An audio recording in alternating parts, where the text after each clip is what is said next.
Hey everyone, and welcome back for another deep dive. It's great to be here. Today we're going to be looking at a recent town hall with J.D. Vance. J.D. Vance, of course, was the running mate of Donald Trump in 2024. Right. And this town hall was interesting because it was held in Michigan. Yeah, in front of an audience of undecided voters. Yeah, from all walks of life. And even people on the social media platform, formerly known as Twitter, which is now called X, were able to participate. Yeah, so we're really going to get to hear from a lot of different people today. Exactly. So let's just jump right into it. Sounds good. One of the first things that Vance talks about is housing, which is on everyone's mind these days. Of course, it's so expensive. Why is it so expensive to buy a house right now? Well, Vance actually gave a two-sided argument, focusing on both supply and demand. Okay, so what's the supply side? Well, he said, we're not building enough homes to keep up with our growing population. That makes sense. More people, more demand, Higher prices. Exactly. And then he also talked about how energy costs are so high right now because of policies that he disagrees with, and that makes construction really expensive. Yeah.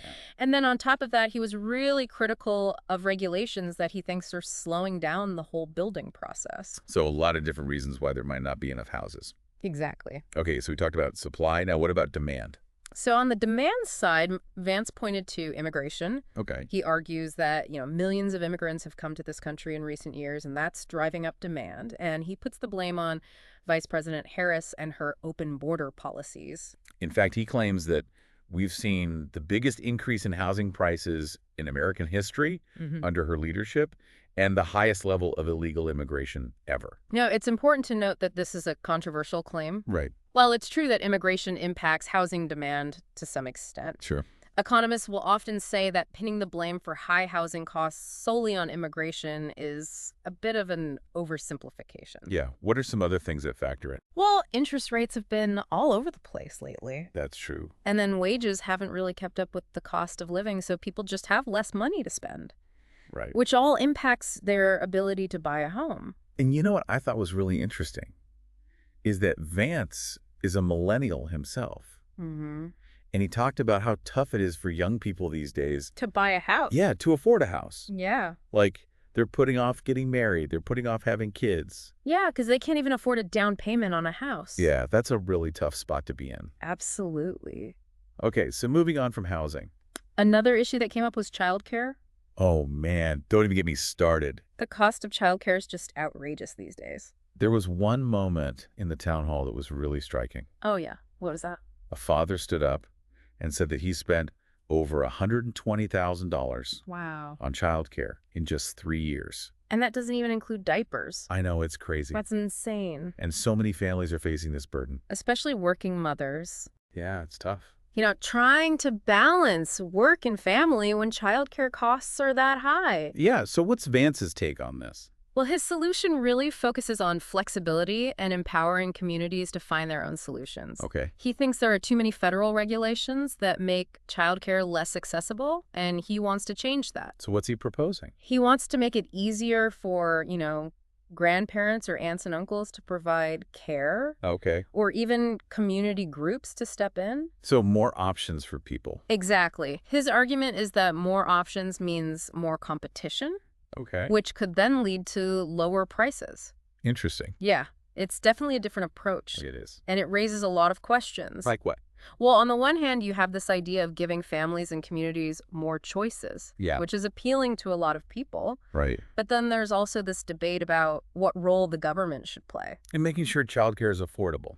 Exactly. Is it enough to just rely on local solutions, or do we need stronger government support? It's complicated. It really is a complex issue with no easy answers. So we've talked about housing, we've talked about childcare. And of course, we can't forget about immigration, Yeah, that's a big one. especially border security. Right. And an audience member actually brought this up. Oh, yeah. Who was it? It was someone who lives in a rural area, and they were concerned about the impact of illegal immigration in their community. That's understandable. Right. A lot of people share that concern. Yeah, and Vance didn't hold back. What did he say? He said that the rise in illegal immigration is a direct result of the current administration's policies. And he used the term open borders to describe their approach. Yeah, he claims that this has led to more crime. And a surge in drugs like fentanyl coming across the border. It's interesting because he even brought up his personal life again. Oh, how He so? talked about how his own mother struggled with opioid addiction. Yeah, that's a really powerful way to connect with the It audience is. and to show the real human cost of this issue. Yeah, and he believes that a lack of border security is making the problem worse. He even shared some pretty shocking statistics.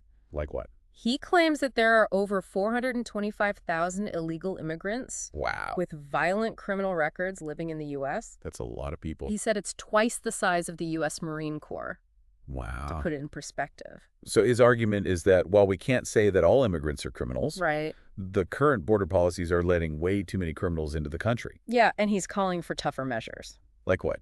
Well, he wants to label Mexican drug cartels as terrorist organizations. Wow. And he even supports using the U.S. military to fight them. Really? That's a big step. It raises a lot of questions about the proper use of military force. Yeah, and whether escalating the conflict with cartels is the right approach. Exactly. It's a very controversial stance. Yeah, but it shows how serious Vance is about border security. It does. He even told a story about a DEA agent he met who said that the cartels are making a fortune under the current administration. Really?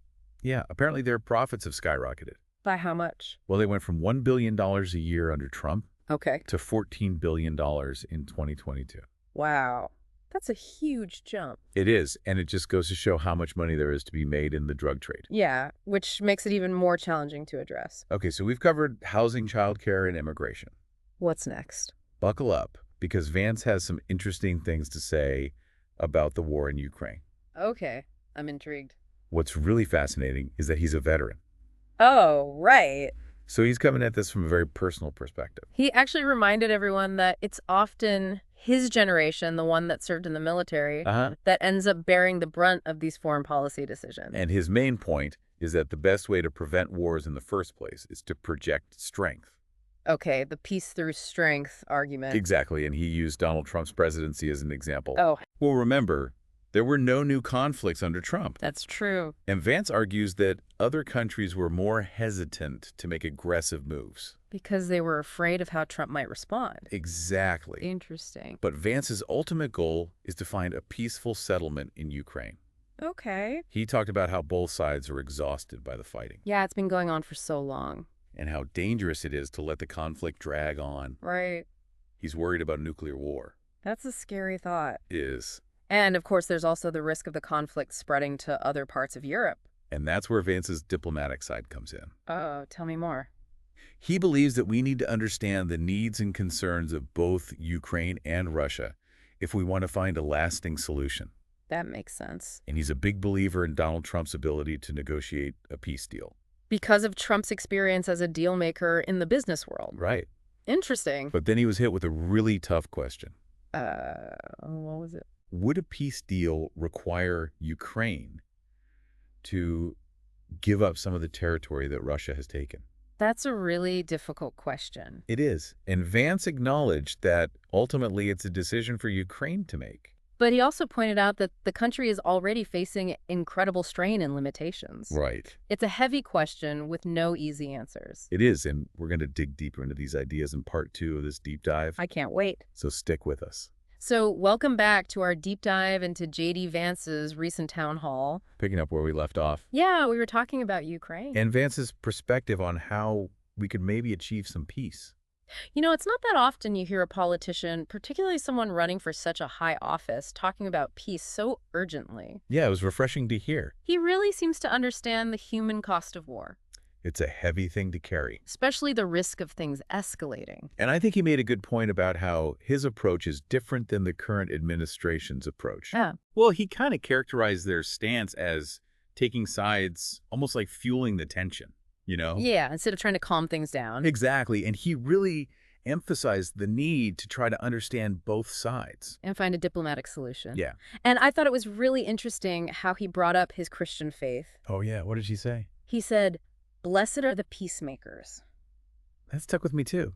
You know, it felt like a really genuine moment, Uh-huh. showing how deeply he believes that our foreign policy should be more about preventing and ending conflicts. And not just dragging them out. Exactly. And that really ties into a bigger theme that kept popping up. What's that? This idea that the current political climate is just so divisive. Oh, yeah, he's not a fan of that. And he sees people being silenced, for having different views, And he thinks this division comes from people feeling left behind. economically and culturally. Right. And he kept contrasting this with the unity that he believes Donald Trump represents. Remember when he talked about going to those Trump rallies? Oh, yeah, where he saw all these people from different backgrounds coming together. And, he even said that censorship is the biggest threat to democracy Wow. because shutting down dissenting voices just makes things worse. So he's all about open debate. Even when it's tough. Yeah, he thinks it's crucial for a healthy society. And I thought he made a really interesting point about how we as Americans, we kind of separate ourselves into these categories, Like what? rural, suburban, Right. urban, Right. and we tend to view each other as being so different. Like we're from different planets. But Vance argued that we actually have a lot more in common than we realize. I think there's some truth to that. And he used his own life as an example. Oh, yeah, how so? Remember, he wrote that book, Hillbilly Elegy, Of course. and he talked about how that book resonated with people from all walks of life. Like who? A lot of Black Americans connected with his family's story. About struggling and trying to make a better life. Yeah, it was a good reminder that our shared experiences can bridge those divides. That's a hopeful message. It is. And it wasn't all policy and politics. There were some lighter moments, too. What do you mean? Well, he shared some personal stories that let the audience connect with him on a human level. I love those moments. Like when he talked about his wife Oh, yeah. and how she feels about him being in public service. That was funny. He told this story about how Donald Trump, Oh, yeah. What happened? when he met Vance's wife for the first time, he joked, "Yeah, my wife hates it too." Oh, that's great. And it just made both men seem more relatable. It's nice to be reminded that they're human, too. Yeah, and, he was also pretty open about his own personality. What'd he say? He admitted that he can get pissed off sometimes, Oh, yeah. About what? especially when he sees things that he thinks are unjust. Like what? Well, like the immigration policies of the current administration. That's a hot button issue. It is. But he also emphasized his love for the country Uh-huh. and his belief that we can overcome these challenges if we work together. Yeah, he even said, politics is not worth it. Meaning? Don't let political disagreements ruin your personal relationships. That's a good point. And, he also addressed some criticisms that have been thrown his way. Oh, yeah. Like what? Well, like things he said in the past that some people found offensive or divisive. Right. And he defended his willingness to listen to the concerns of his constituents. Even if those concerns aren't popular. Exactly. Politically correct. He brought up his comments about people eating cats and dogs. Oh, yeah. In Springfield, Ohio. And while he admitted that the media might have blown those comments out of proportion, he stood by his decision to listen to those people, And amplify their voices. even if their claims seemed far-fetched, Right. Because he believes in trusting the experiences of everyday people. even when they challenged conventional wisdom, And he compared it to his experience in East Palestine. where he had doubts about the water. But then he saw the evidence himself. And he realized that those residents were right to be concerned. It's about trusting the people you represent. Exactly. And this idea of challenging the status quo. And listening to those who feel marginalized. That's a recurring theme for Vance. It's part of his populist appeal. And his attempt to position himself as a fighter for the forgotten. Yeah. So what about leadership? Oh, yeah. He was asked about that. What did he say? Well, hypothetically, if something happened to Donald Trump and he had to take over as president, Right. he talked about all the different experiences he's had. Like his military service. Yeah, and his business ventures. And his time in the Senate. And he emphasized his practical approach to problem solving. He's not a career politician. Exactly. So he thinks he brings something different to the table. And he's not afraid of bureaucracy. Or taking risks. Like, remember when he talked about NASA landing on the moon Oh, yeah. as an example of American ingenuity? That was a good one. And of course, he didn't shy away from the national debt. Which is a big one. I mean, it's projected to be $37 trillion by the time the next president takes office. That's a scary number. And he laid out a 3-part plan to address it. Okay, what's the first part? Cut federal spending. Okay, that makes sense. He thinks it's ballooned out of control. Especially after the pandemic. Exactly. A lot of that emergency spending has become permanent. And he wants to scale it back. Now the pandemic is over. Makes sense. Okay. Second part of the plan. What's that? Lower interest rates. Which would help with those debt payments. Yeah. And he believes that boosting American energy production would lower the cost of goods and help bring interest rates down. So it's all connected. And lastly, This is the third part of the plan. make the American economy stronger. bring back manufacturing jobs, Okay. and reduce our reliance on other countries. So we're more self-sufficient. And he believes that a stronger economy would lead to more people working and paying taxes. Which would help shrink the debt. Exactly. And of course, he brought up illegal immigration again. He thinks American tax dollars should be used to help American citizens first. He talked about the high cost of providing benefits to illegal immigrants. Like housing, healthcare, education. And he suggested redirecting those resources to support American families who are struggling.